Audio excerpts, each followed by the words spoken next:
جبت الكلام اللي قلته جوه ده منين؟ قول لي اني كذاب. انت كذاب. يلا ما تقف هنا بتكلم معاك. لا لا لا يا اشرف، ناس ايدك عشان ما تزعلش. ابعد عني يا دلوقتي. ابعد عني ولدا. اهدى اهدى اهدى. بقول لك ايه؟ انا عامل حساب للعشره لحد دلوقتي، لما في حاجات لو اتعرفت انت هتتاذي. انتوا كلكم هتتاذوا اكتر مني مليون مره. لو ده قرار اشرف اعملها، بس ما ترجعش تزعل يا اشرف. يلا بينا.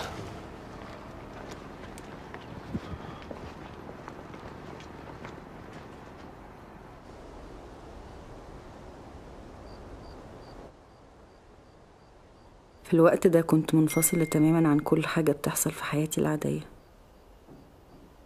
كنت حاسة اني فقدت كل اللي كان بيربطني بالمكان ده في يوم من الأيام. سيف وقلقه على الشغل والسنتر واللي بيحصل في المارينا، كل ده كان بيدور حواليا، بس كأني بتفرج على كل حاجة من بعيد. كنتش بحس اني عايشة غير في الوقت اللي بقضيه مع جدتي، او لما عمر يكلمني، واللحظات المخطوفة اللي كنت بشوفه فيها. مش مصدقة اني اتسحبت عشان انزل اشوفك زي العيال. انا مصدق ومبسوط. ايه معلش انا اسفه ان انا نزلت كده زي المجنونه بعد اللي هالة، مش عارف اطلعك من دماغي. حاسس بعرفك من زمان مع اننا دوب لسه متقابلين. محتاج اشوفك، محتاج نتكلم. احنا بنتكلم اهو. مش كفايه، محتاج نبقى انا وانتي لوحدنا، مش خايفين وبنتلفت حوالينا لحد يشوفنا.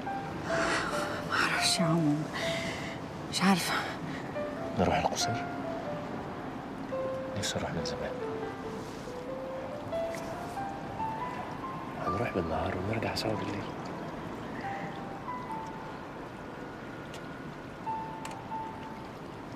هفكر. انتي عايزه ده زي ما انا عايزه. ايه الثقه الجامده دي؟ طب صلحي لي لو انا غلطان. هفكر.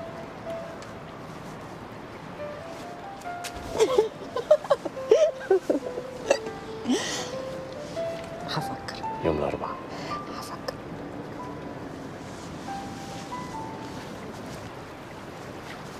هفكر.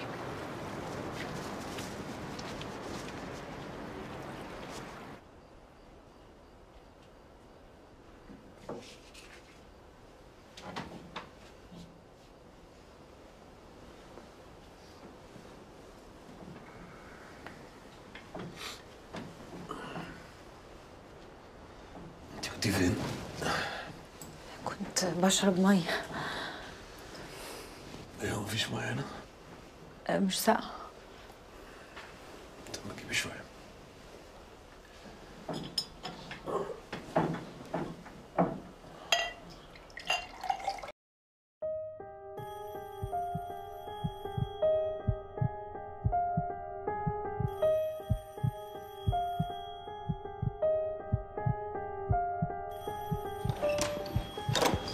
يا صلاح، موضوع حلو جدا، بيوتفل. اسمعني عشان ما عنديش وقت. عندي ملحوظتين اتنين بس. المقدمة محتاجة تتظبط شوية. هقول لك يا حبيبي، لازم تشرح الأول إبراهيم ناجي قصده إيه قبل ما تقول رأيك في شعر إبراهيم ناجي. يعني تقول وجهة نظرك بس بعد ما تقول هو قصده إيه. واللحظة التانية بقى في الفقرة التانية، دي استعارة مكنية مش تشبيه. يا حبيبي استعارة أستاذ عمر. ثانية واحدة يا فندم من فضلك، اسمعني ما عنديش وقت. استعارة مكنية يعني زي ما تقول إيه، الجيش افترس الأعداء، بهنا إيه، تم تشبيه الجيش بالأسود، مش كده؟ بس الأسود محذوف اللي هو المشبه بيه، خلاص؟ طيب يا حبيبي مع السلامة. المؤاخذة يا فندم. ابنك؟ صلاح. ربنا يخليه لك. يلا نكمل؟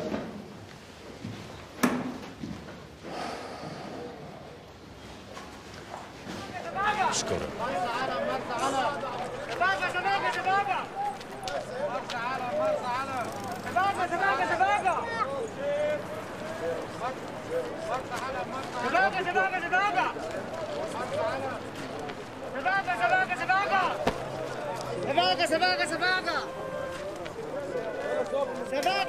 سباقة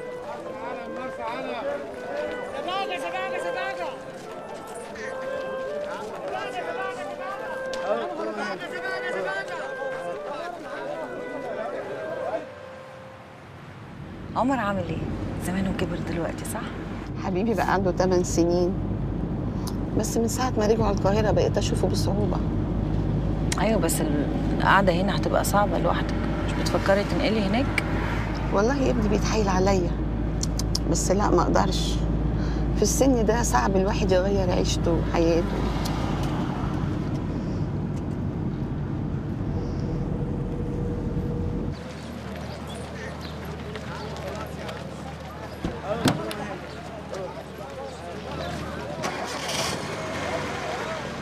مع السلامة.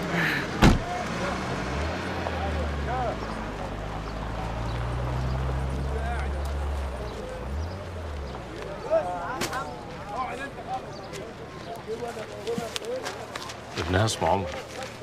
دي صاحبة الحضانة اللي كنت بشتغل فيها أول ما اتخرجت، ست جميلة قوي. انت بتشتغلي مدرسه؟ لا، أخصائية اجتماعية. امال ايه حكايه المطر؟ دي قصة طويلة قوي. طب تحبي نعمل ايه؟ أول حاجة هنروح نشتري لك قميص ولا ناوي نكمل اليوم كده؟ يلا. اللي تشوفيه.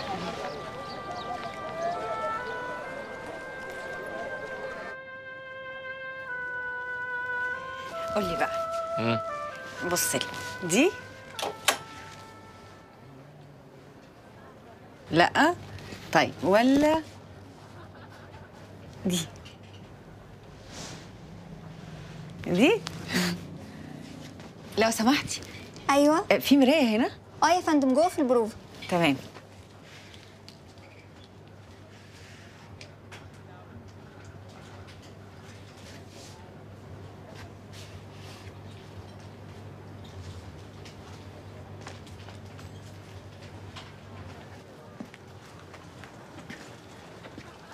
ايه رايك؟ ايه ده؟ ايه؟ عمر مالها؟ شكلك عامل زي السياح. طب ما انا سايح جاي من القاهره، دي لاقي على البورنيطه حتى. لو سمحتوا يا جماعه ما ينفعش اكتر من شخص في نفس البروفه. انا قلت لك ما ينفعش.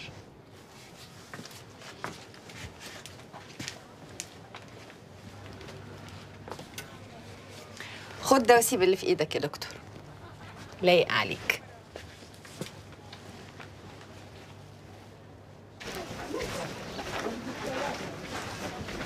شكرا على الشاي. لايق عليك وماشي مع الفستان. فنان برضه.